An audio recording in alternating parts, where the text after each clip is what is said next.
Bem-vindo, bem-vinda de volta ao nosso jardim. Dos primeiros 3 episódios anteriores, já tivemos uma ideia geral do grande acontecimento do qual o Evangelho de João se ocupará, ou seja, da vinda de A Palavra, aquela que João já nos explicou, nos dá luz e vida eterna, que é o próprio Deus que se fez homem e com o qual João conviveu e aprendeu, o que fez do nosso autor uma qualificadíssima testemunha ocular.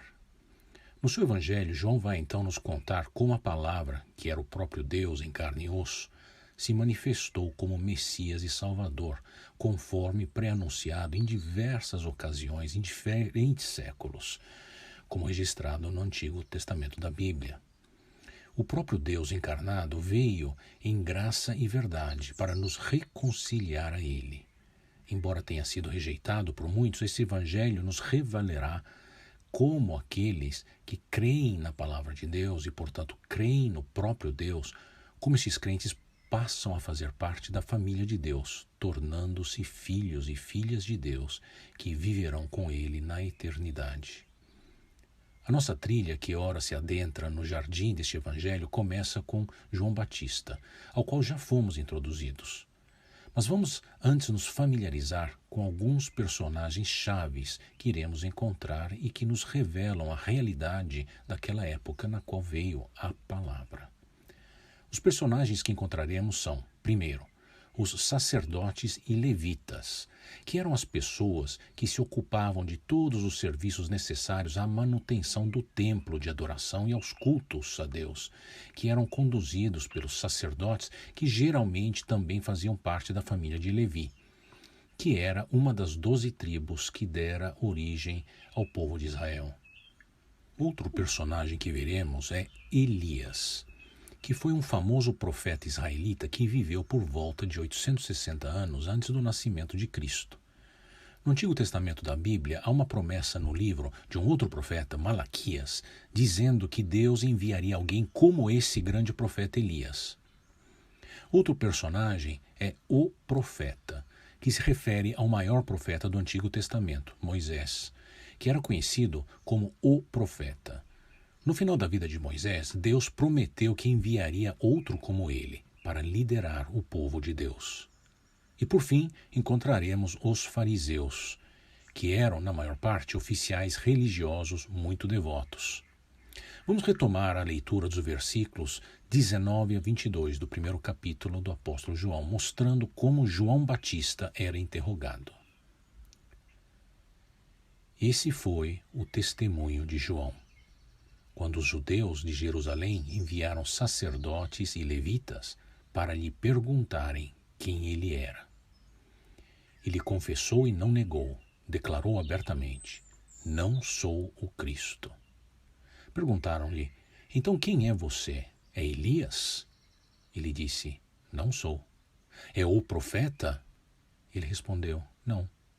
Finalmente perguntaram: "Quem é você? Dê-nos uma resposta para que levemos aqueles que nos enviaram. Que diz você acerca de si próprio?" Mas qual é a importância de João Batista? É que ele é quem abre alas para Jesus. João Batista, por ser um personagem sui generis, chamava a atenção e era o tema mais falado no noticiário que, se existisse naquela época, a mídia como temos hoje, veríamos jornalistas, blogueiros, tuiteiros e paparazzis sempre anunciar em primeira página nas capas dos jornais e revistas e mídias sociais as provocatórias verdades que João Batista proclamava.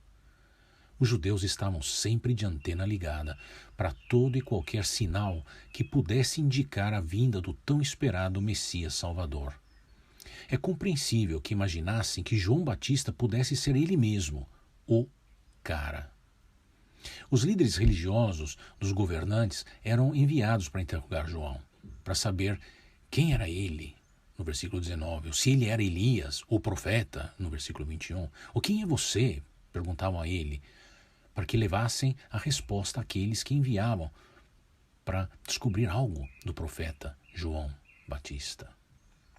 João tinha muita moral na praça, quer dizer, deserto. Mas ele não era o Salvador. Ele, pessoa íntegra como era, não hesitava em tirar toda a atenção de cima dele e declarar que não era o Cristo, como vemos no versículo 20. Então o que fazia João Batista? O versículo 23 nos diz o seguinte: João respondeu com as palavras do profeta Isaías: Eu sou a voz do que clama no deserto. Façam um caminho reto para o Senhor. Isaías tinha sido um profeta enviado por Deus mais de 700 anos antes de Jesus. Ele disse o que aconteceria com o Salvador que estaria por vir. João Batista usa as mesmas palavras do livro de Isaías, que 700 anos atrás já falava dele, João Batista, aquele que veio para abrir alas para Jesus. O uso da metáfora daquele que abre alas para antecipar a vinda de alguém mais importante não era total novidade ou surpresa para o povo daquela época.